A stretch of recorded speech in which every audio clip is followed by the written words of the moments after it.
नमस्कार। चलिए आज भगवत गीता के पहले अध्याय अर्जुन विषाद योग की दुनिया में चलते हैं। ये वो अध्याय है जो हमें सिखाता है कि कैसे जिंदगी का सबसे बड़ा संकट ज्ञान का सबसे बड़ा दरवाजा बन सकता है। तो आइए इस सफर पर निकलते हैं और समझते हैं कि कैसे एक महान योद्धा का दुख सदियों के लिए ज्ञान की रोशनी बन गया। सुनने में कितना अजीब लगता है ना, पर यही वो सवाल है जिस पर पूरा का पूरा अध्याय टिका हुआ है। एक ऐसा योद्धा जो अपने पराक्रम के लिए जाना जाता है, वो युद्ध के मैदान में पहुंचकर लड़ने से पहले ही टूट जाता है। आइए देखते हैं ये कैसे हुआ। जरा कल्पना कीजिए कुरुक्षेत्र की वो विशाल धरती, जहां दोनों तरफ लाखों की सेनाएं आमने सामने खड़ी हैं। हवा में शंखों की आवाज गूंज रही है, रथों के पहियों की गड़गड़ाहट से धरती कांप रही है। मतलब माहौल में पूरी तरह से तनाव है और युद्ध बस शुरू होने ही वाला है। और इसी गहमा गहमी के बीच पांडव सेना के सबसे बड़े नायक अर्जुन अपने सारथी जो स्वयं भगवान कृष्ण हैं, उनसे एक छोटी सी गुजारिश करते हैं। वो कहते हैं कि मुझे युद्ध भूमि के बीचों बीच ले चलो ताकि मैं देख सकूं कि मुझे लड़ना किससे है। अर्जुन के इन शब्दों में आत्मविश्वास देखिए, एक योद्धा का पक्का इरादा। वो अपने कर्तव्य का सामना करने के लिए बिल्कुल तैयार हैं। उन्हें देखना है कि अधर्म की इस लड़ाई में उनके सामने आखिर खड़ा कौन है। लेकिन इसके बाद जो होता है वो सब कुछ बदल देता है। तो जैसे ही कृष्ण रथ को दोनों सेनाओं के बीच में ले जाकर खड़ा करते हैं, अर्जुन की नजर सामने वाली सेना पर पड़ती है और वो जो देखते हैं वो उनके दिल और दिमाग दोनों को झकझोर कर रख देता है।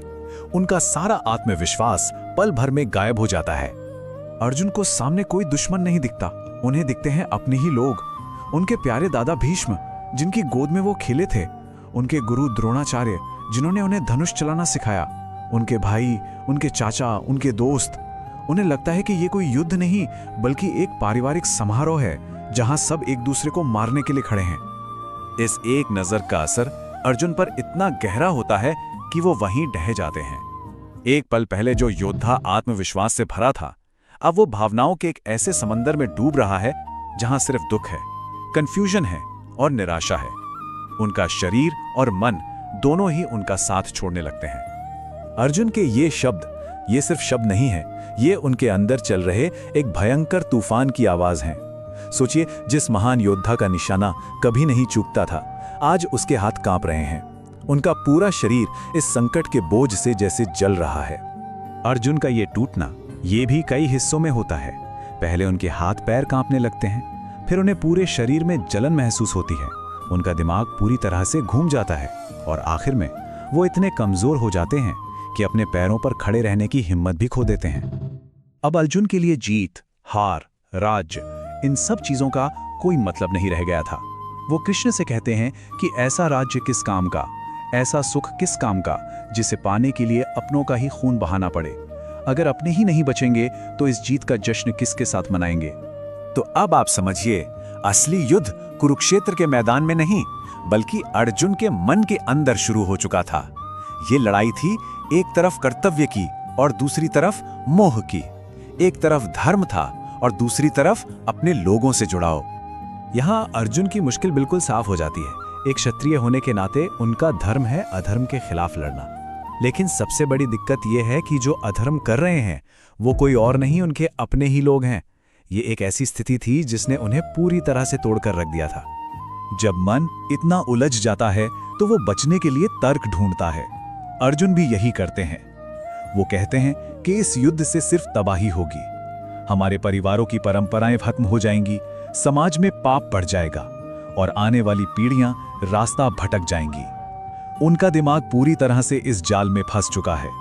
और फिर वो पल आता है जो इस अध्याय का सबसे अहम मोड़ है, जब एक योद्धा लड़ने से ही मना कर देता है। जब उसकी सारी हिम्मत, सारा संकल्प जवाब दे जाता है और उसके पास सिर्फ सरेंडर करने का विकल्प बचता है। अर्जुन अपना विश्व प्रसिद्ध धनुष गांडीव जमीन पर रख देते हैं। यह सिर्फ एक हथियार रखना नहीं था, ये उनकी पहचान, उनके कर्तव्य और युद्ध करने के हर इरादे का त्याग था। और फिर आंखों में आंसू लिए पूरी तरह से टूटकर अर्जुन कृष्ण के सामने हाथ जोड़ देते हैं। वो मान लेते हैं कि मैं भटक गया हूं, मेरा मन मेरे काबू में नहीं है और अब मुझे आपकी जरूरत है, मुझे रास्ता दिखाइए। अध्याय यहीं पर खत्म होता है। बाहर का युद्ध तो अभी शुरू भी नहीं हुआ है, लेकिन अर्जुन के मन का युद्ध अपनी चरम सीमा पर पहुंचकर खत्म हो चुका है। और ठीक यही वो पल है, यही वो टूटन है जहां से भगवत गीता के महान ज्ञान का सफर शुरू होता है। इस अध्याय का नाम ही है विषाद योग। ये अपने आप में एक बहुत गहरी बात है। ये हमें सिखाता है कि विषाद यानी बहुत गहरा दुख वो भी एक तरह का योग हो सकता है, एक रास्ता जो हमें ईश्वर से जोड़ता है। अक्सर जब हम जिंदगी में सबसे ज्यादा टूटे हुए होते हैं तभी हम कुछ नया सीखने के लिए सबसे ज्यादा तैयार होते हैं। तो आज का सबसे बड़ा संदेश यही है कि जब कभी दिमाग काम करना बंद कर दे, जब भावनाएं हम पर हावी हो जाएं, तो उसे अंत नहीं समझना चाहिए, क्योंकि अक्सर यही वो पल होता है जहां से ज्ञान और खुद को जानने का असली सफर शुरू होता है। इस सवाल पर सोचिएगा जरूर, क्या जिंदगी का सबसे अंधेरा पल ही उस रोशनी का दरवाजा हो सकता है जिसे हम ज्ञान कहते हैं? अर्जुन की कहानी तो हमें यही सिखाती है।